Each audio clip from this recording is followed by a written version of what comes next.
ओम नमः शिवाय। शिव ही सत्य है, शिव ही अनंत है।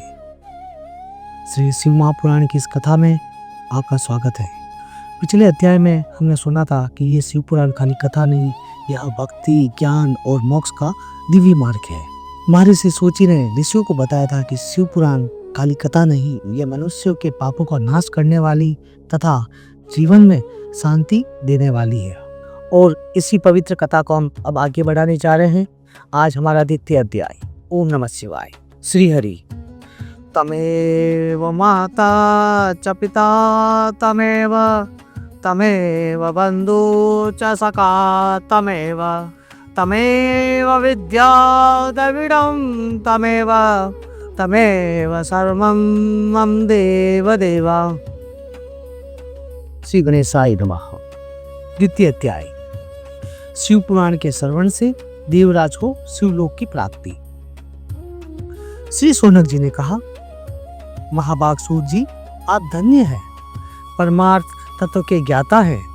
आपने कृपा करके हम लोगों को बड़ी अद्भुत एवं दिव्य कथा सुनाई। भूतल पर इस कथा के समान कल्याण का सर्वश्रेष्ठ साधन दूसरा कोई नहीं है।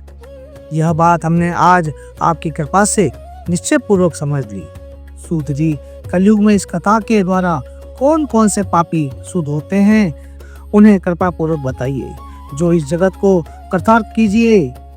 सूची बोले, मुने, जो मनुष्य पापी, दुराचारी, खल तथा काम क्रोध आदि में निरंतर डूबे रहने वाले हैं, वे भी इस पुराण के श्रवण पठन से अवश्य ही शुद्ध हो जाते हैं। इसी विषय में जानकार मुनि इस प्राचीन इतिहास का उदाहरण दिया करते हैं, जिसके श्रवण मात्र से पापों का पूर्णतः नाश हो जाता है। पहले की बात है, कहीं किरातों के नगर में ब्राह्मण रहता था, जो ज्ञान में अत्यंत दुर्लभ, दरिद्र, रस बेचने वाला तथा वैदिक धर्म से विमुख था। वह स्नान, संध्या आदि कर्मों से भ्रष्ट हो गया था और वैश्यवृत्ति में तत्पर रहता था। उसका नाम था देवराज। वह अपने ऊपर विश्वास करने वाले लोगों को ठगा करता था। उसने ब्राह्मणों, क्षत्रियों, वैश्यों, शूद्रों तथा दूसरों को भी अनेक बहानों से मारकर उनका धन हड़प लिया था। परंतु पापी का थोड़ा सा विधन न कभी धर्म के काम में नहीं लगा था। वह वैश्यगामी तथा सब प्रकार से आचार भ्रष्ट था। एक दिन घूमता गामता वह देवयोग से जूसी प्रयाग में जा पहुंचा। वहां उसने एक शिवालय देखा, जहां बहुत से साधु महात्मा एकत्र हुए थे।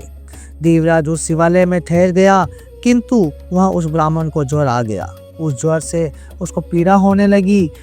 वहां एक ब्राह्मण देवता शिव पुराण की कथा सुना रहे थे। ज्वर में पड़ा हुआ देवराज ब्राह्मण के मुखारविंद से निकली हुई उस शिव कथा को निरंतर सुनता रहा। 1 मास के बाद वह ज्वर से अत्यंत पीड़ित होकर चल बसा।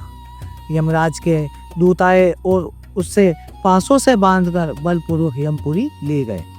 इतने में ही शिवलोक से भगवान शिव के पार्षदगण आ गए। उनके घोर अंग कपूर के समान उज्जवल थे, हाथ त्रिशूल से सुशोभित हो रहे थे। उनके संपूर्ण अंग भस्म से उदासित थे और रुद्राक्ष की मालाएं उनके शरीर की शोभा बढ़ा रही थी। वे सब के सब क्रोधपूर्वक यमपुरी में गए और यमराज के दूतों को मार पीट कर बारंबार धमका कर उन्होंने देवराज को उनके चंगुल से छुड़ा लिया और अत्यंत अद्भुत विमान पर बिठाकर जब वे शिवदूत कैलाश जाने को उद्यत हुए, उस समय यमपुरी में बड़ा भारी कोहाल मच गया। उस कोहाल को सुनकर धर्मराज अपने भवन से बाहर आए। साक्षात दूसरे रुद्रों के सम्मान प्रतीत होने वाले उन चारों दूतों को देखकर धर्मज्ञ धर्मराज ने उनका विधि पूर्वक पूजन किया और ज्ञान दृष्टि से देखकर सारा वृत्तांत जान लिया। उन्होंने भय के कारण भगवान शिव के उन महात्मा दूतों से कोई बात नहीं पूछी, उल्टे उन सब की पूजा की, प्रार्थना की। तत्पश्चात वे शिवदूत कैलाश चले गए और वहां पहुंचकर उन्होंने उस ब्राह्मण को दया सागर सांब शिव के हाथों में दे दिया। शौनक जी ने कहा, महाभागसूत जी, आप सर्वज्ञ है, महामते, आपके कृपा प्रसाद से मैं बारंबार कृतार्थ हुआ हूँ। इस इतिहास को सुनकर मेरा मन अत्यंत आनंद में निमग्न हो रहा है। अंत अब भगवान शिव में प्रेम बढ़ाने वाली शिव संबंधी दूसरी कथा को भी कहिए। ओम नमः शिवाय। द्वितीय अध्याय समाप्त।